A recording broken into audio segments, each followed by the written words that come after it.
राजू के साथ कठिनाई भरा जीवन व्यतीत करते थे।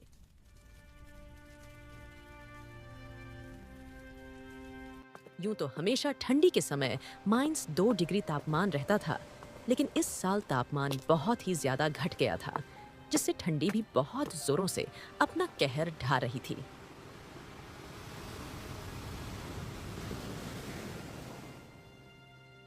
इस वजह से सुल्तानपुर गांव के लोग बहुत ही ज्यादा ठंडी के कारण डरे हुए थे और परेशान थे।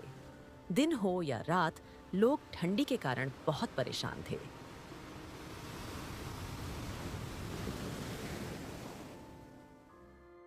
हे भगवान, यह कैसी लीला है आपकी। देख रही हो कुंती, इस साल कितनी ज्यादा ठंडी पड़ रही है। इतनी कड़ी ठंडी में काम करना भी बहुत मुश्किल हो गया है। घर से बाहर निकलते ही पैर ठंडी के मारे जमने लग रहे हैं। इतनी ज्यादा ठंडी में तो घर से बाहर निकलने का मन भी नहीं कर रहा। न जाने इस साल की ठंडी कैसे कटेगी। ठीक है कुंती, अब मैं काम पर चलता हूँ, नहीं तो सेठ गुस्से करेगा।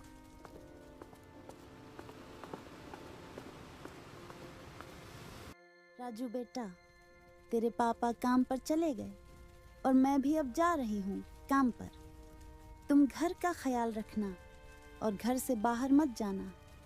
मैं जल्द ही आज आ जाऊंगी। ठीक है माँ, मैं घर से कहीं नहीं बाहर जाऊंगा, तुम जल्दी आ जाना।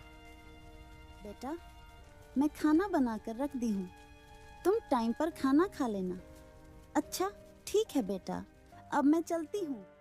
इतना कहकर कुंती भी काम पर निकल गई।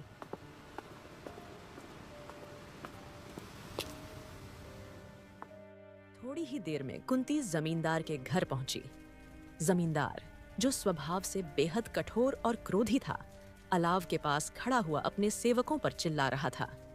तभी जमींदार की नजर कुंती पर पड़ी और वह कुंती के ऊपर चिल्लाते हुए बोला, अरे कुंती, इतनी देर से आ रही हो? तुम्हें पता भी है कि इस ठंड में मेरे आदमी घर का काम जल्दी खत्म करना चाहते हैं। लगता है काम की कीमत नहीं समझती हो।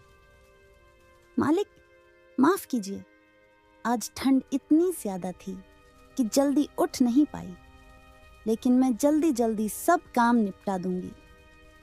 बस बहाने बनाना तो तुम्हें आता है। अगर आज से काम में कोई भी कोताही हुई तो तुम्हारा हिसाब कर दूंगा। याद रखना, तुम्हारी जगह लेने वालों की कमी नहीं है। जमींदार की यह सब बातें सुनकर कुंती को बहुत दुख हुआ, लेकिन उसकी मजबूरी थी। वह चुपचाप अपना काम करने ही जा रही थी। तभी वहां जमींदार की पत्नी ठकुराइन आ जाती है। क्यों डांट रहे हो उसे इतनी ठंड में? वो भी इंसान है, काम करने आई है, यही क्या कम है? आपको थोड़ा सा भी दया नहीं आ रहा है इसके ऊपर? तुम्हें नहीं समझ आता? ये लोग हमारी सहानुभूति का फायदा उठाते हैं। इन्हें समय पर सबक सिखाना जरूरी है, नहीं तो यह हमारे सर पर चढ़कर नाचे लगेंगे और कोई भी काम ठीक से नहीं करेंगे। कुंती ने कुछ नहीं कहा। उसने सिर झुका लिया और अपने बेटे राजू की सोचते हुए जल्दी जल्दी काम खत्म करने में लग गई। लेकिन उसके मन में जमींदार के व्यवहार को लेकर आक्रोश पनपने लगा। इधर श्याम ठंड से कांपते हुए धनीराम के घर पर मजदूरी कर रहा था। धनीराम अपने खेतों का काम कराने के लिए श्याम और कुछ और मजदूरों को सख्त निगरानी में रखता था। अरे श्याम, काम ठीक से कर रहा है या ठंड के बहाने सुस्ताने की कोशिश कर रहा है? मैं मुफ्त खोरी बर्दाश्त नहीं करता। याद रहे, अगर आज मेरा काम पूरा नहीं हुआ तो मैं एक भी रुपया नहीं दूंगा। नहीं मालिक, पूरी मेहनत कर रहा हूँ। ठंड बस थोड़ी ज्यादा है, इसीलिए हाथ पैर जम से रहे हैं। लेकिन आपका काम मैं पूरा करके ही जाऊंगा। आप चिंता ना करें मालिक। श्याम के चेहरे पर थकान साफ झलक रही थी। सुबह से ही ठंड में काम करते करते उसके हाथ अकड़ गए थे, लेकिन उसे अपने बेटे राजू और कुंती के लिए कमाना था। वह जानता था कि उसकी मेहनत ही उनका सहारा है। हे भगवान, ये कैसी परीक्षा ले रहे हो? इतने ठंडे मौसम में भी काम करना पड़ रहा है, लेकिन अगर मैंने काम छोड़ा तो सेठ मुझे काम से निकाल देगा और घर कैसे चलेगा? दिन धीरे धीरे ढलने लगा। श्याम ठंड में किसी तरह काम निपटाकर घर लौटने की सोच रहा था, लेकिन धनीराम ने उसे और देर तक रोक लिया। आज का काम पूरा करके ही जाना, समझा? नहीं तो कल से मत आना। अगर थोड़ा सा भी काम छूटा तो समझ तेरी नौकरी गई। जी मालिक, जैसा आप कहें। श्याम ने मन ही मन धनीराम को कोस रहा था, लेकिन उसे कुछ कहने की हिम्मत नहीं जुटा पा रहा था। उसकी मजबूरी ने उसे चुप करा कर रखा था। और इधर भी सुल्तानपुर गांव में ठंड अपने चरम पर थी। गांव के लोग ठंड से कांपते हुए अपने अपने घरों में दुबके हुए थे। अलाव जलाना भी मुश्किल हो गया था, क्योंकि सूखी लकड़ियों की कमी हो गई थी। गरीब परिवार तो और भी ज्यादा परेशान थे। वे 2 वक्त की रोटी भी नहीं जुटा पा रहे थे। गांव का चौपाल, जहां आम दिनों में लोग बैठकर बातें किया करते थे, अब सूना पड़ा था। ठंड ने हर किसी को घर में कैद कर दिया था।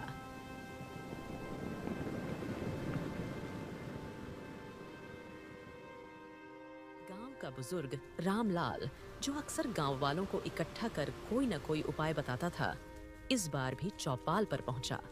उसने 4-5 लोगों को इकट्ठा करके कहा, अयो, ये ठंड बहुत भयानक है। अगर हम सब मिलकर कोई उपाय नहीं करेंगे तो कई लोग इसकी चपेट में आ जाएंगे। हमें जंगल से और लकड़ियां लानी होंगी और हर घर में अलाव जलाने की व्यवस्था करनी होगी। पर दादा, जंगल तक जाने की हिम्मत कौन करेगा? इतनी सर्दी में तो पैर भी जम जाते हैं और लकड़ियां काटने में पूरा दिन लग जाएगा। बेटा, डर से कुछ नहीं होगा। हमें एक दूसरे की मदद करनी होगी। ठंड के आगे हार मान ली तो गांव के कई घरों के चूल्हे ठंडे पड़ जाएंगे। गांव के लोग रामलाल की बात से सहमत तो हुए, लेकिन डर और परेशानी उनके चेहरे पर साफ झलक रही थी। सबने मिलकर फैसला किया कि कुछ लोग जंगल से लकड़ियां लाएंगे, जबकि बाकी लोग अलाव जलाने के लिए मिट्टी और पत्थरों की व्यवस्था करेंगे। लेकिन गांव वालों को अंदाजा नहीं था कि आने वाले दिनों में ठंड के साथ साथ और भी बड़ी मुसीबत उनका इंतजार कर रही है। सुल्तानपुर की यह सर्दी केवल मौसम की मार नहीं थी, बल्कि एक बड़ा इम्तिहान लेकर आई थी। श्याम के घर लौटने के बाद कुंती ने उसे राजू की तबीयत के बारे में बताया। मोहन ने राजू को देखा तो उसकी खांसी और ठंड से लाल पड़ा चेहरा देखकर चिंता में डूब गया। कुंती, ऐसा लगता है कि ठंड अब बर्दाश्त के बाहर हो रही है। घर में अलाव जलाना जरूरी है, लेकिन लकड़ियां कहां से लाऊं? धनीराम ने आज इतनी देर तक काम कराया कि लकड़ियां लाने का समय ही नहीं मिला। मैंने सोचा था कि जमींदार से कुछ मदद मांग लूंगी, लेकिन वो तो आज मुझ पर ही गुस्सा करने लगे। उन्होंने मेरी हालत तक नहीं देखी। जमींदार और धनीराम जैसे लोगों को हमारी तकलीफों से क्या मतलब? उनके घर तो हमेशा गर्म रहते हैं। हम गरीब लोग जैसे तैसे ठंड में भी अपना पेट पालने की कोशिश करते हैं, लेकिन ये लोग हमें इंसान तक नहीं समझते। फिर कुंती ने रसोई में जाकर कुछ सूखी घास और टूटी लकड़ियां इकट्ठा की, जो उसने बचा कर रखी थीं। श्याम, मैं कुछ लकड़ियां और घास बचा कर रखी थी। इनसे ज्यादा देर तक आग नहीं जल पाएगी, लेकिन राजू को ठंड से थोड़ा आराम मिल जाएगा। जैसे तैसे करके कुंती और श्याम ने अलाव जलाए, जिससे उनके घर थोड़े गर्म हो सके। कुंती, क्या ठाकुर आइन ने तुम्हारी कोई मदद नहीं की? वो तो आम तौर पर दयालु दिखाई पड़ती हैं। अजय उन्होंने रसाई दी थी जो राजू को दी है, लेकिन जमींदार के गुस्से की वजह से मैं ज्यादा कुछ कहने की हिम्मत नहीं कर सकी। वो मुझ पर चीखने लगे थे। हमारी जिंदगी में हर जगह वही दिक्कत है कुंती। हम मेहनत करते हैं, पर लोग हमारी हालत देखकर भी आंखें फेर लेते हैं। न जाने क्यों लोग हमसे इतना नफरत करते हैं। राजू अलाव के पास लेटा हुआ ठंड से कांपते हुए खांस रहा था। कुंती उसके पास बैठी रही और श्याम को बाहर जाकर और लकड़ियों का इंतजाम करने को कहा। श्याम, कुछ भी करके जंगल से लकड़ियां लानी होंगी। अगर राजू को कुछ हो गया तो मैं खुद को कभी माफ नहीं कर पाऊंगी। देखो ना, राजू की तबीयत बिगड़ती ही जा रही है।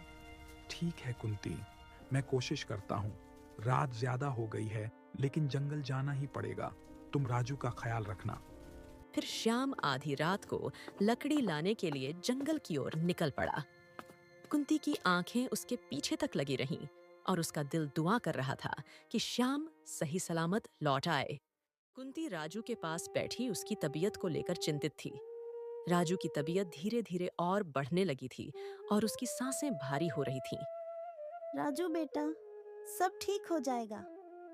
तेरे पापा अभी लकड़ियां लेकर आएंगे, फिर हम आग जलाएंगे और ये ठंड तुझे परेशान नहीं करेगी। बस थोड़ी हिम्मत रख बेटा। राजू ने अपनी माँ की ओर देखा। उसकी मासूम आंखों में दर्द और थकावट साफ झलक रही थी। उसने धीमे स्वर में कहा, माँ, मुझे बहुत ठंड लग रही है। पापा जल्दी आएंगे ना? हाँ बेटा, तेरे पापा अभी आएंगे। तू चिंता मत कर, मैं तेरे साथ हूँ। भगवान सब ठीक करेंगे।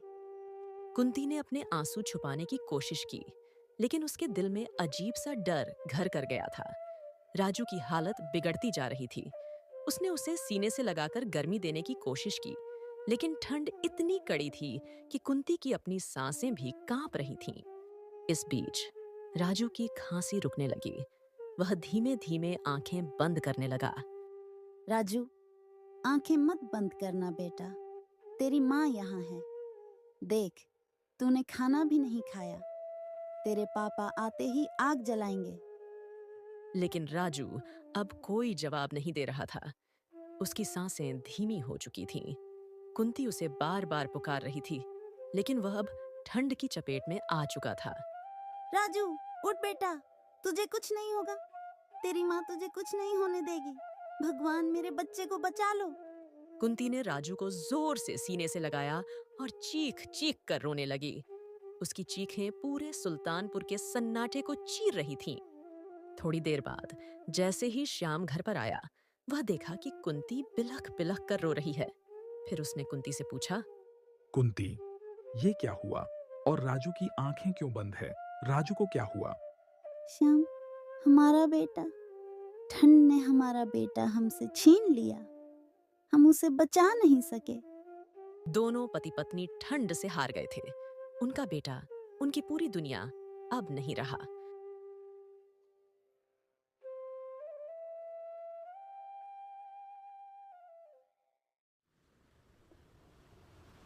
उनके रोने की आवाज ने पूरे गांव को झकझोर कर रख दिया। यह ठंड सुल्तानपुर के कई घरों को ऐसे ही दर्द दे रही थी, और यह सिर्फ एक परिवार की नहीं, बल्कि पूरे गांव की त्रासदी बन चुकी थी। राजू की मौत के बाद कुंती और श्याम के जीवन में एक सन्नाटा छा गया। वह छोटा सा घर जो कभी उनके बेटे की हंसी से गूंजता था, अब एक सुनसान खंडहर जैसा लगने लगा था। ठंड का कहर लगातार बढ़ रहा था और उनके दिलों में बेटे को खोने का गहरा दर्द जम चुका था। कुंती ने खाना बनाना बंद कर दिया। श्याम ने काम पर जाना छोड़ दिया। वे दोनों दिन रात बस एक कोने में बैठे रहते, राजू की यादों में डूबे हुए। कुंती अक्सर अपने बेटे के कपड़े हाथ में लेकर रोने लगती थी। अब बेचारे दोनों पति पत्नी राजू के मरने का शोक मना रहे थे। ऐसे ही कुछ दिन बीत गए और एक दिन कुंती अपने पति श्याम से कहती है, श्याम, अगर मैं उस दिन उसे रजाई में और अच्छे से लपेट पाती तो शायद हमारा राजू आज हमारे साथ होता। भगवान ने हमारे बेटे को हमसे क्यों छीना? कुंती, ये सब मेरी गलती है। अगर मैं वक्त पर लकड़ियां ला पाता तो राजू को बचा सकता था। मैंने अपने बेटे को बचाने में असफल रहा। ठंड का कहर लगातार जारी था। उनके पास लकड़ियां खत्म हो चुकी थीं और घर के कोने में रखा सारा सामान ठंड से बर्फ जैसा जम गया था। दोनों के शरीर कमजोर होते जा रहे थे। कुंती ने कई दिनों से कुछ खाया नहीं था और श्याम भी पूरी तरह टूट चुका था। एक रात जब ठंड अपने चरम पर थी, श्याम ने कुंती की ओर देखा। वह चुपचाप कोने में बैठी हुई थी, जैसे अपनी सारी ऊर्जा खो चुकी हो। कुंती, शायद अब हमारे पास भगवान के पास जाने का ही समय बचा है। यहाँ हमारी कोई जरूरत नहीं रही। हमारा बेटा हमें पुकार रहा होगा। हाँ श्याम, अब इस जीवन में कुछ बचा नहीं। ठंड ने सब छीन लिया। मुझे भी राजू के पास जाना है। मुझे और सहन नहीं होता। वह दोनों ऐसा कहकर अलाव के पास बैठकर सुबह का इंतजार करने लगे। अगली सुबह गांव वालों ने श्याम और कुंती को घर के अंदर एक दूसरे का हाथ पकड़े ठंड से जम चुके पाया। उनके चेहरों पर एक अजीब सी शांति थी, जैसे उन्होंने अपने बेटे के पास पहुंचकर सुकून पा लिया हो। सुल्तानपुर के गांव वालों के लिए यह एक और त्रासदी थी। ठंड ने एक और परिवार को खत्म कर दिया। गांव के लोग श्याम, कुंती और राजू को याद करते हुए उनके घर के पास अलाव जलाने लगे, मानो उनकी आत्माओं को शांति देने की कोशिश कर रहे हों। यह ठंड का मौसम सिर्फ बर्फ नहीं, बल्कि कई घरों की खुशियां अपने साथ ले गया था। सुल्तानपुर अब और भी गहरे सन्नाटे में डूब चुका था।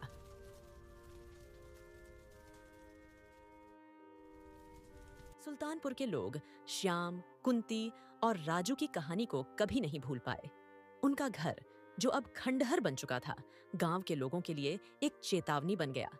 गांव के बुजुर्ग अक्सर बच्चों को उस परिवार की कहानी सुनाते और कहते, ठंड से लड़ने के लिए हमें साथ रहना होगा। अगर हम एक दूसरे की मदद नहीं करेंगे तो और भी परिवार ऐसे ही खत्म हो जाएंगे। इस हादसे ने गांव वालों को झकझोर कर रख दिया। अब सभी ने ठंड से बचने के लिए एक दूसरे की मदद करने